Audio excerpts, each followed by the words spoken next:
kids in 18 years. And so you might say, hey, it's I can't do it now, but you will pay the price eventually. If you have ignorant brothers and sisters, they are grown and ignorant, but give your nieces and nephews a shot at this country. And yes, I told my sister and her husband they are ignorant. And I said it in church when I preached Men's Day. He was on the front row, and I said, he's sorry. And he told my wife, yep, he told me that. He said it. Tommy, go ahead, last question. Well, this is the last question. We want to encourage all of you, and those we didn't get to, we apologize. We want you to continue the dialogue. You don't have to have a public forum to have this kind of contentful dialogue. And we encourage you to do this, not just here, but through the rest of the year. So our last question. Get your hand off the microphone. So my question is, with the economy the way it is, and with so many of our youth in trouble, going to jail, more than 50% of them in jail, more men in jail than in college, and all of these rappers making all this money off of the youth, but their publicists, the distributors, their managers don't look like them necessarily.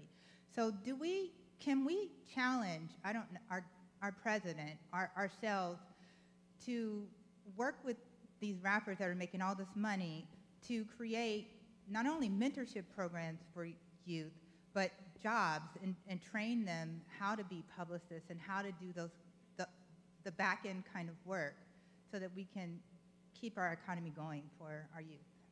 All right. I don't necessarily think that the rappers are equipped to teach someone. I'm not being funny. A lot of these kids just, are from the streets. They don't have any formal training. They just happen to have a gift, and that's the gift to be able to put words together in a way that people respond to it. I think that education is deeper than that. It starts off with schooling. Just as everybody here on the panel agreed that, education is something that should not be a if, it should be a where. Where are you going to attend? Because publicity is a major in a School of Communications program. Public relations. So to learn how to be a publicist or an accountant or an attorney or a CEO of a label that is going to run the business for this entertainer, you get that in school. The rapper isn't gonna, the rapper can employ you, but they're not, I'm sorry? Well, first of all, some of them are. What you also have is you have a situation of also who are the folks that are in the business. And so to me, this is no different. If you're talking about black-owned businesses, how are you encouraging folks to hire their own, to support their own? And so it is happening in some places. Florida A&M has it called the Hip Hop Institute that Christopher Martin is actually participating. He actually teaches those courses. It's not just about music. It's also about what's happening behind the scenes, people who can be accountants, lawyers, and doctors. I think also what we have to do is when we're having a conversation about entertainers, what we also have to recognize is that we have to also emphasize that the same people have MBAs working for them, have accountants, have lawyers, have people who are not just on the stage. Right. Last year for TV1 Washington Watch, we did a show from the NBA All-Star Game, but we didn't talk about slam dunk contests. We talked about NBA athletes and philanthropy. We wanted to show their foundations of what they're doing.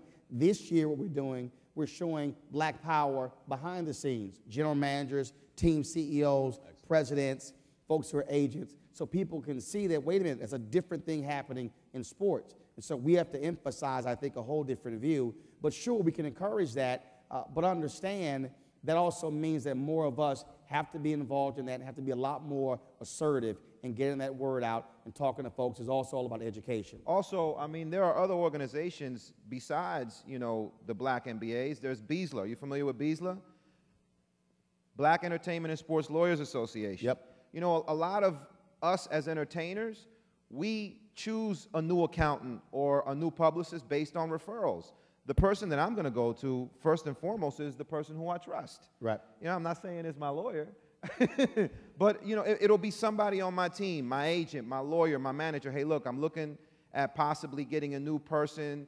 You know, so you have to network with other professionals who have the type of clientele that you want to attract, because people are feeding each other clients in Hollywood all the time. You know, and they do it as favors. Okay, I'll bring you my client, but you got to bring me. I'm interested in meeting with XYZ. And just like do understand it happens here. Kimberly was talking about the other day in that their partners, advertisers here, made it perfectly clear. You're a sponsor, but you better hire a black caterer. You better hire a black PR company. It doesn't make any sense for a black convention to come to cities, even in Atlanta, and don't say, we're spending our money. You better have some black folks, some black companies involved. And so so yeah, I call you out. Yeah, I call you out. So understand, y'all CEO, that's how she rolls. But we also have to have the same mindset, which also means when you're at home, you might need to be saying, do I have a black dry cleaners? Do I have a black valet company when having a party at my house? Am I using black caterers? So not just on rappers, it's on us too. Right. Final comments. A lot of good dialogue. I would encourage everyone to continue the discussions, because too often we wait for opportunities like this to engage in the kind of discussion we should be engaging in as a community all the time. The last thing I would say is that the mere fact that you're here at this event probably signifies or represents that someone has influenced you in your life to strive, to dream, to want to do something different. So someone has made a difference in your life. So the only thing I would leave you with is whose life are you making a difference in? Ashton? All right, can you guys hear me? Yep. You can? All right, cool. I want to say a couple things. You know, we just can't talk about it. We have to be about it. You know, one of the National Black NBA conferences that I attended, I believe it was in D.C., it was entitled Catalyst for Change. All of us have to be catalysts for change. You know, we have to go back into our communities and enact this change. So I'm going to say it like this. How many of you guys are involved with social networking? Probably everybody, right? So we're going to take the social networking approach here, right? Just like when you get on Twitter or Facebook and you post a status, what does that do? It goes to your friends page. And if they like it, they can retweet it, right?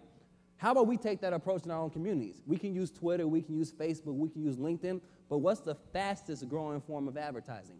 By word of mouth. So why don't we go into our neighborhoods and tell everybody what we witnessed today so that we just don't talk about it, but we are about it in general. So Last. those are my comments. You know, everybody in this room, you know, I'm assuming probably either works for a corporation of some sort or has their own company.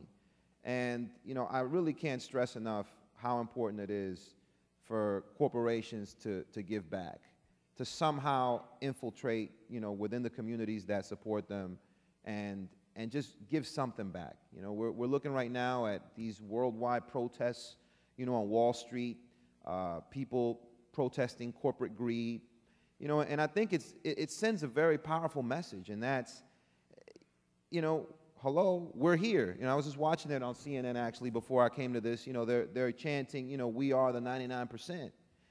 And I think that it's important for all of us, you know, who do work in these corporations to not forget the people on the outside of those walls who are making our bottom lines profitable, and find ways to be responsible and to give back.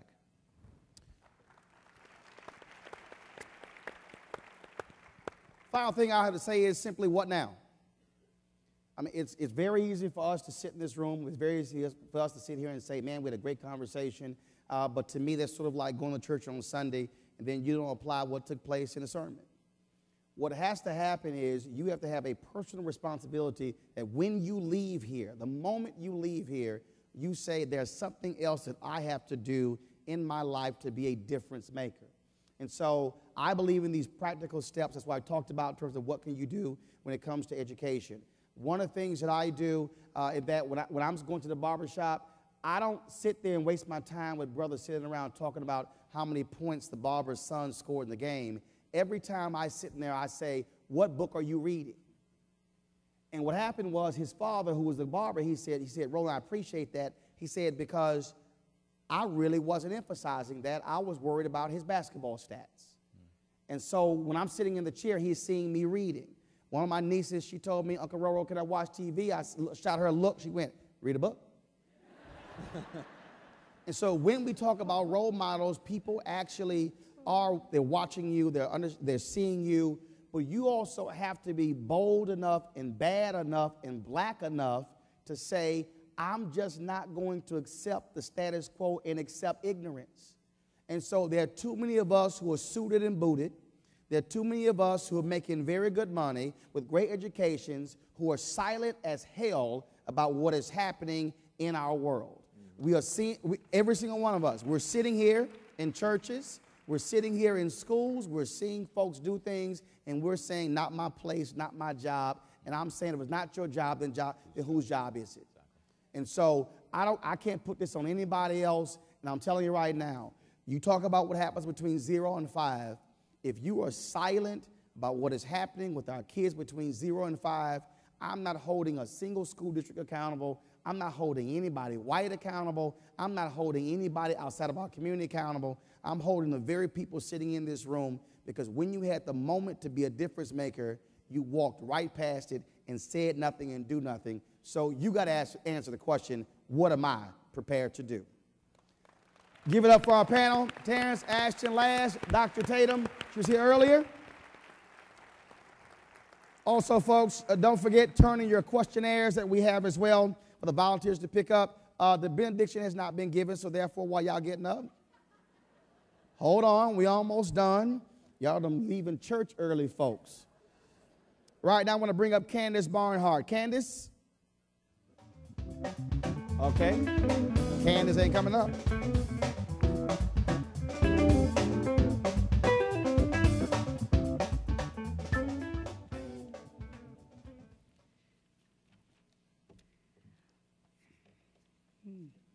Just make it up. Don't worry about it.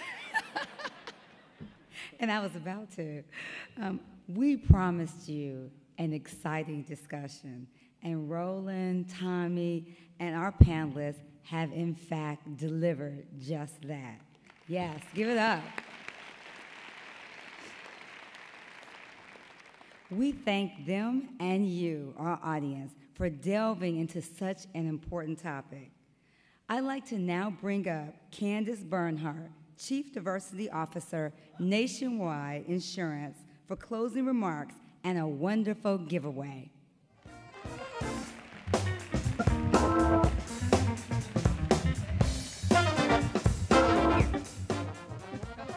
All right, so let's give another round of applause to our moderators, Roland Martin and Tommy Dortch, and of course our panelists. As Chief Diversity Officer for Nationwide, I am enormously proud of the work that we do in the communities in which we do business, and enormously proud of the support and partnership we have with organizations like the National Black MBA.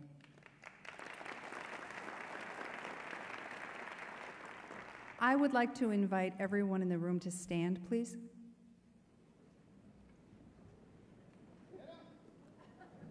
So it was a couple of hours ago we said, will the real role models please stand up?